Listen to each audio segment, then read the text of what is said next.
Vår Frue kirke står igjen som den eneste sognekirken som overlevde middelalderen i Trondheim. Snorre skriver at birkebeinerne brukte kirken som fristed under baglernes angrep på Nidaros i 1206. Dette var antagelig en stavkirke, og blir betegnet som den eldre Mariakirken. Kort tid etter tror man at denne kirken ble erstattet av en steinkirke, den yngre Mariakirken. 1207 blir derfor stående som det offisielle årstallet da Vår Frue kirkes lange historie starter. Kleberkvaderne er signert med steinhuggermerker lik de man finner i Nidarosdomen. Så mye tyder på at steinhuggerne var lokale.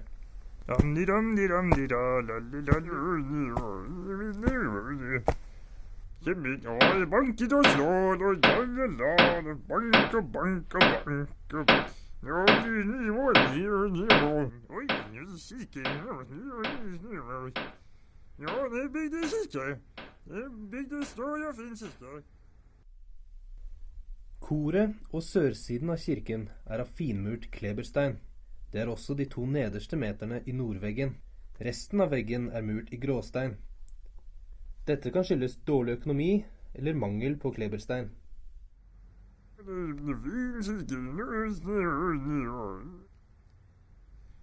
Kjempefin.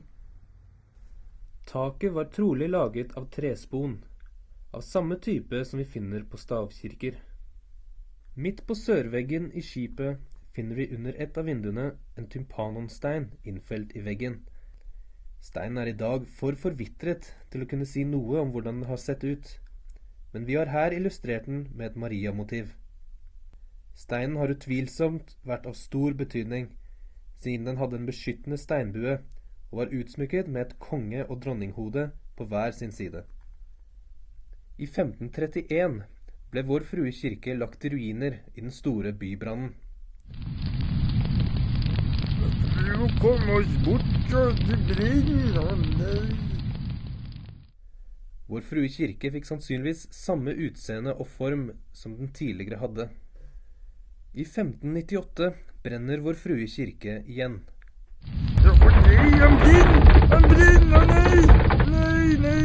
Åh, nei.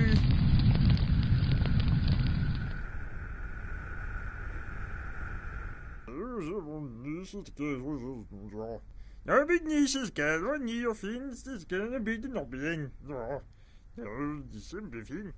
Etter brannen fikk Vår Frue kirke 2 våpenhus. Disse våpenhusene ble antagelig bygd i tømmer eller utmurt bindingsverk, en synlig trekonstruksjon utfylt med murverk. I tillegg tror man at det ble lagt på planketak rundt denne tiden. Utover dette var utseendet på kirka uforandret.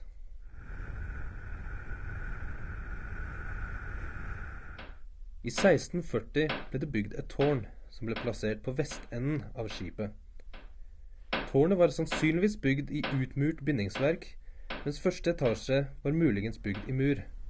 Ja, det var fint, og tårn og vegg, og kleberstein, det var en kirke, ny og fin og stor, det var tårn. I 1651 var det enda en ny bybrann som ødela tårnet. Tårnfoten overlevde brannen, og plassen ble brukt som dåpshus. Nei!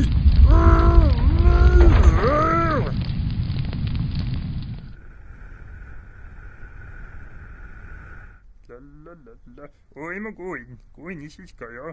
Må på besøk til presten.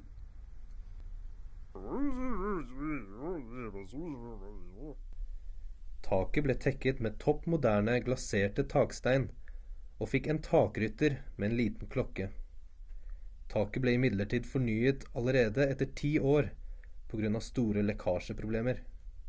I 1662 var økonomien blitt såpass bedret at man rev tårnfoten for å bygge et nytt solid tårn i massiv mur. Tårnet var neppe fullført ved den neste bybrannen i 1681. Det er bare å gi opp.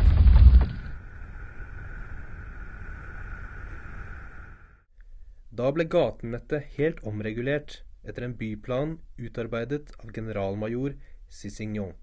Den nye hovedgaten ble trukket rett over kirkegården. tett opp til nordveggen av kirken. Dette gjorde at man måtte gi opp planene om en korskirke. I stedet valgte man å rive vestveggen og den nye tårnfoten, og heller utvide kirken 15 meter mot vest. Det nye skipet sto ferdig i 1686, med et monumentalt rundvindu over vestportalen, og et kongemonogram med årstall. Trappehuset vi ser på nordsiden var en privat inngang. Adelsfolk kunne få tillatelse til å bygge slike, og det kom flere av dem etter hvert.